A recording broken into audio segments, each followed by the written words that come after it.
नमस्कार। आपका अखबार के YouTube चैनल पर आपका स्वागत है। मैं हूं प्रदीप सिंह। भारतीय जनता पार्टी में इस समय पीढ़ी परिवर्तन का दौर चल रहा है। अगली पीढ़ी की पार्टी को तैयार करने का खाका जो बना हुआ था उस पर अमल हो रहा है।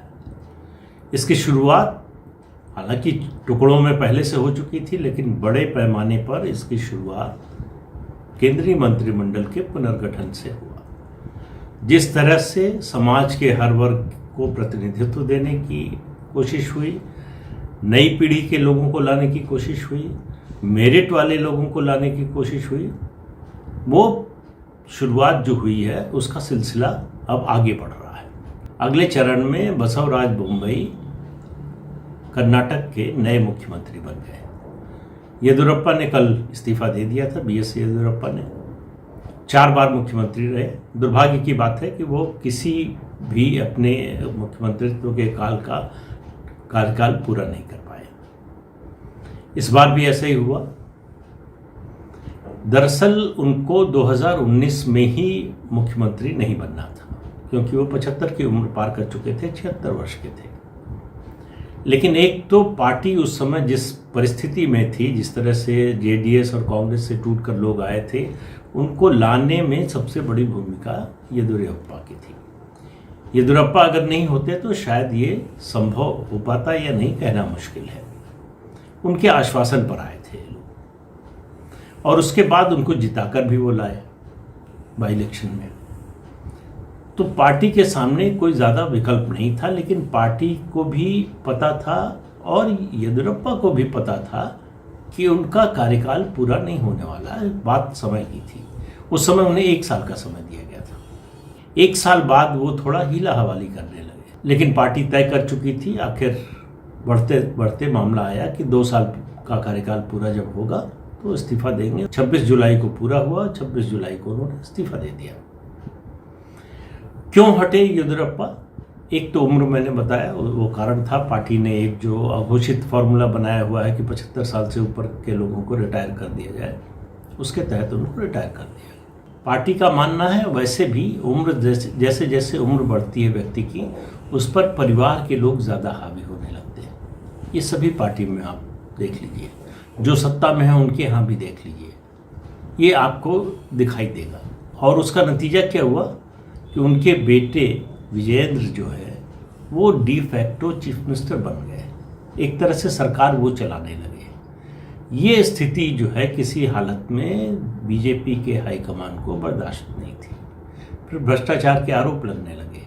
पिछले कार्यकाल में भी उनके लगे थे भ्रष्टाचार के आरोप, लेकिन उसके बाद उन्होंने इस्तीफा दिया और फिर अदालत में मुकदमा लड़ा, वहाँ से बरी होकर आए। लेकिन इस बार फिर लग रहे थे। और येदियुरप्पा को भी पता था, पार्टी को भी पता था कि 2023 के चुनाव तक उनको मुख्यमंत्री नहीं रहना है, उससे पहले उनको जाना है। तो 1.5 साल करीब बचे हैं चुनाव में, तो यही सबसे ठीक समय माना गया, इसलिए गया। अब पार्टी देखिए, वो लिंगायत समुदाय से आते हैं। बोम्मई लिंगायत समुदाय से आते हैं। उनके पिता भी मुख्यमंत्री रह चुके हैं, जनता पार्टी में थे उस समय। उसके बाद जनता दल बना, जनता दल का विभाजन हुआ तो जनता दल यूनाइटेड में थे। लेकिन SR बोम्मई, JH पटेल, रामकृष्ण हेगड़े, ये जनता दल यूनाइटेड वाले फैक्शन में थे। इन तीनों बड़े नेताओं के निधन के बाद कर्नाटक में JDU का कोई भविष्य नहीं रह गया। उस समय 2008 में येदियुरप्पा इनको बोम्मई को लेकर भाजपा में आए, और जब 2013 में उन्होंने पार्टी छोड़ी येदियुरप्पा ने, तो उनको उम्मीद थी और उनको पूरा भरोसा था कि बोम्मई उनके साथ जाएंगे। उन्होंने आश्वासन भी दिया, लेकिन गए नहीं। केवल इतना ही नहीं किया, गए नहीं, जो लोग जा रहे थे उनको भी जाने से रोका। इस बात का पार्टी हाईकमान पर बहुत अच्छा असर पड़ा। आज जो उनको मिला है उसमें एक कारण ये भी है। दूसरा, चूंकि उनके पिता भी मुख्यमंत्री रह चुके थे, तो लिंगायत मठों से उनका भी संबंध था। उनका जो प्रभाव था लिंगायत मठों पर, दूसरे संस्थानों पर, उसका फायदा भी बोम्मई को, नए मुख्यमंत्री को मिलेगा। और जनता दल यूनाइटेड और जनता दल से आने के कारण उनके सभी पार्टियों में संबंध है। तो और दूसरा, उनको एक माना जाता है कि किसी भी विषय पर नेगोशिएशन में, बातचीत में, समझौते में उनको महारत हासिल है, समस्याओं को सुलझाने में उनको महारत हासिल है। कर्नाटक और तमिलनाडु के बीच जो पानी का, नदी जल बंटवारे का विवाद होता है, उसकी उनको बड़ी अच्छी समझ है। तो ये सब कारण भी उनको मुख्यमंत्री बनाने के पीछे उनके काम आए। कैसा काम करेंगे ये अगले 1.5 साल बताएंगे, लेकिन इतना तय है कि पार्टी ने इस बात को उनके खिलाफ नहीं लिया कि वो आरएसएस की पृष्ठभूमि से नहीं आए। ये एक बदलाव है। ऐसा, हालांकि ऐसा समय समय पर होता रहा है, ऐसा नहीं कि पहली बार हुआ है, लेकिन इतने बड़े पद पर बिठाने का फैसला ये इसी 7 सालों के दौरान शुरू हुआ है। उसका पहला उदाहरण थे असम में हेमंत बिस्व शर्मा, दूसरा बंगाल में शुवेंदु अधिकारी, और तीसरा ये फैसला है। पार्टी का मानना है कि 13 साल तक पार्टी में रहने के बाद उस पार्टी के कल्चर में रच बस गए हैं, तो इसलिए उनको केवल इस आधार पर उनको रिजेक्ट नहीं किया गया, इन तमाम खूबियों के कारण कि वो संघ की पृष्ठभूमि के नहीं है। तो ये तो हुआ मुंबई को बनाने का कारण। तो वहां पीढ़ी परिवर्तन का जो दौर शुरू हुआ था वो पूरा हो गया। अब पार्टी जो है नए सिरे से सामाजिक समीकरण बिठाने की कोशिश करेगी। उसका लक्ष्य ये भी है कि सिर्फ लिंगायतों पर इतनी निर्भरता ठीक नहीं है, समाज के दूसरे वर्गों में भी पार्टी को बढ़ाने की जरूरत है। अब कर्नाटक तो हो गया, सवाल यह है कि अगला लक्ष्य क्या, अगला राज्य कौन सा होगा। तो 2 राज्य सामने आते हैं, एक मध्य प्रदेश, दूसरा राजस्थान। ये बीजेपी के, खासतौर से मध्य प्रदेश बीजेपी का गढ़ रहा है। जनसंघ के समय से मध्य प्रदेश और गुजरात 2 राज्य रहे हैं जहां संगठन पार्टी का हमेशा बहुत अच्छा रहा है। और चूंकि यहाँ इन तीनों राज्यों की बात करें तो 2 पार्टी सिस्टम एक तरह से रहा है, कांग्रेस और बीजेपी ही रही है। बीच में कभी कभी तीसरा दल आता जाता रहा है, और वो तीसरा दल जनता दल ही रहा है या उसके घटक दल रहे हैं। तो अभी तीनों राज्यों में कांग्रेस और बीजेपी है। मध्य प्रदेश में शिवराज सिंह चौहान 13.5 साल तक मुख्यमंत्री रहे, लेकिन 2018 का चुनाव हार गए। शिवराज सिंह चौहान वो मुख्यमंत्री थे या वो नेता थे जिनको लाल कृष्ण आडवाणी नरेंद्र मोदी के बरक्स खड़ा करना चाहते थे। जब ये बात आई कि पार्टी के लोकसभा चुनाव के लिए कैंपेन कमेटी का इंचार्ज कौन हो, उससे पहले बात आई कि ये जो 3-4 राज्यों में 2013 में चुनाव होने हैं उनमें कौन हो कैंपेन कमेटी का चेयरमैन, तो लाल कृष्ण आडवाणी ने शिवराज सिंह चौहान का नाम आगे किया। मोदी से सीनियर लीडर के रूप में प्रोजेक्ट करने की कोशिश हुई, उन्होंने मना भी नहीं किया। जाहिर है कौन मना करेगा। तो एक बात जो मोदी समर्थक है पार्टी में उस समय वर्ग था, उसके दिमाग में था कि शिवराज सिंह चौहान मोदी विरोधी कैंप में थे। लेकिन शिवराज सिंह चौहान बहुत चतुर राजनेता है, वो समय की नज़ाकत को समझ रहे थे और धीरे धीरे उन्होंने अपने को इससे विड्रॉ कर लिया। लेकिन मुझे लगता नहीं है कि वो विश्वास का स्तर बन पाया है उनके और नई जो लीडरशिप है पार्टी की राष्ट्रीय स्तर पर, उसके बीच में। 2018 में अगर पार्टी चुनाव जीतती तो हो सकता है तब भी वो मुख्यमंत्री नहीं बनते। लेकिन जिन परिस्थितियों में अभी सरकार बनी है, ज्योतिरादित्य सिंधिया तोड़कर कांग्रेस से विधायकों को लेकर आए, बीजेपी में मर्ज कराया, उसके बाद बाई इलेक्शन हुआ, जीत कर आए, और उसके बाद जो है सरकार बनी है, तो पार्टी के सामने कोई ज़्यादा विकल्प नहीं था। लेकिन अब उसको सोचना है कि क्या 2023 में शिवराज सिंह चौहान के चेहरे को लेकर पार्टी चुनाव में जाएगी। ये बड़ी कठिन समस्या है, बड़ा कठिन प्रश्न है, इसका उत्तर आसान नहीं है। विकल्प के तौर पर मध्य प्रदेश में अभी जो केंद्रीय कृषि मंत्री है नरेंद्र सिंह तोमर, उनका नाम है। वो पार्टी हाईकमान के विश्वास पात्र भी है। प्रशासनिक योग्यता की दृष्टि से भी वो इस पैमाने पर खरे उतरते हैं। संगठन का काम लंबे समय तक कर चुके हैं, तो संगठन के भी व्यक्ति हैं। लेकिन क्या पिछड़े वर्ग के एक मुख्यमंत्री को हटाकर, नेता को हटाकर अगड़े वर्ग के एक नेता को लाने का जोखिम पार्टी उठाएगी, ये पार्टी के सामने सवाल होगा। हालांकि पार्टी ने मध्य प्रदेश में कम से कम और गुजरात में, जो जिन 2 राज्यों में मैं संगठन की बात कर रहा हूं, इनमें इस दृष्टि से हम हमेशा सोचा नहीं, जाति को प्राथमिकता नहीं दी। ऐसा नहीं कि उसको इग्नोर किया, लेकिन प्राथमिकता नहीं दी।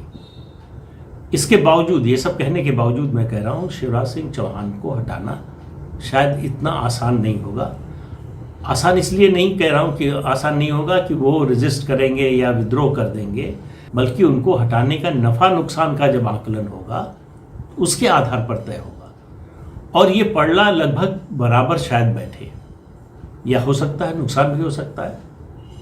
तो ये पार्टी के जो नेता हैं वो तय करेंगे कि क्या होगा, लेकिन उस पर विचार जरूर चल रहा है। और ये परिवर्तन देर सवेर होना है। अगर अभी नहीं हुआ तो उत्तर प्रदेश के विधानसभा चुनाव के बाद हो सकता है, उस समय भी नहीं हुआ तो 2023 के बाद आप मानकर चलिए जरूर होगा।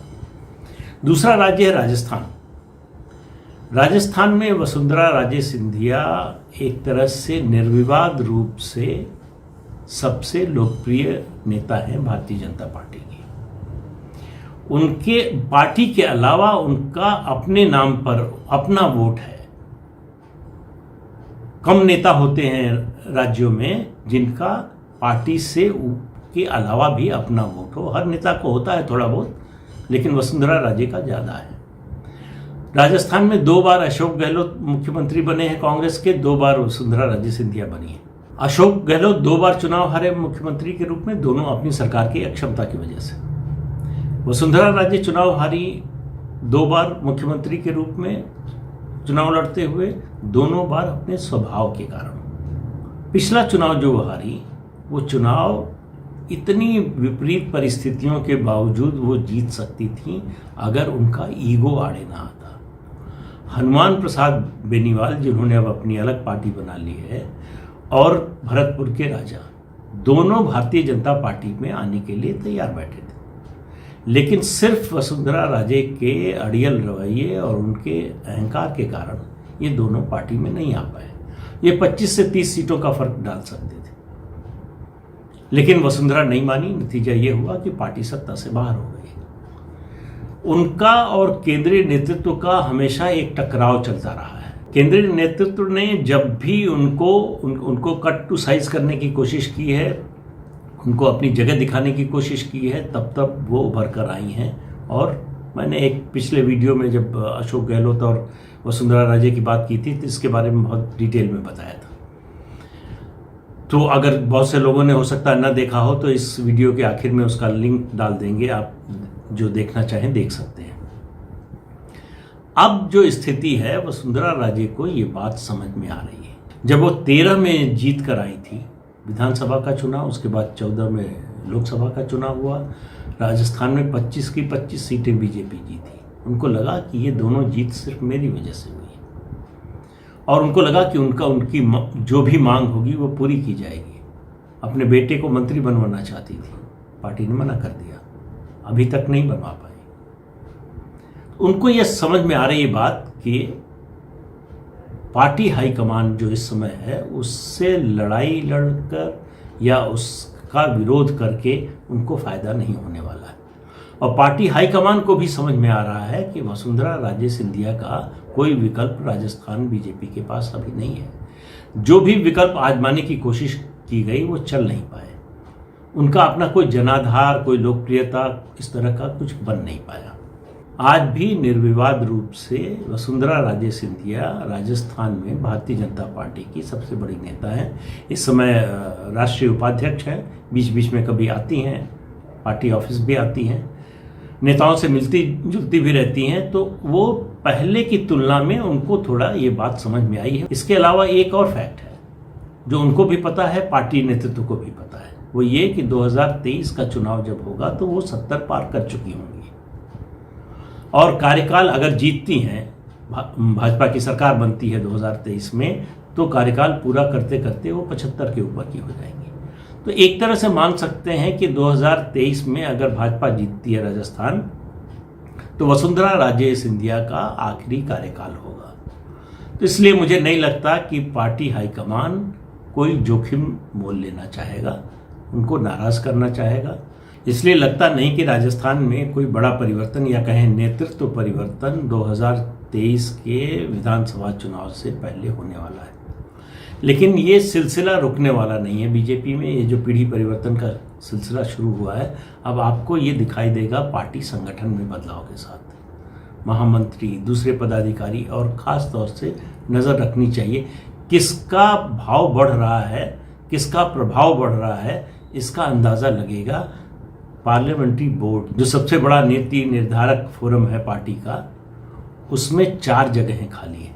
कौन लोग आते हैं, दूसरी पीढ़ी के किन लोगों को मौका मिलता है, वो एक इंडिकेशन होगा। अभी शिवराज सिंह चौहान उसके सदस्य हैं, क्या वो बाहर जाएंगे?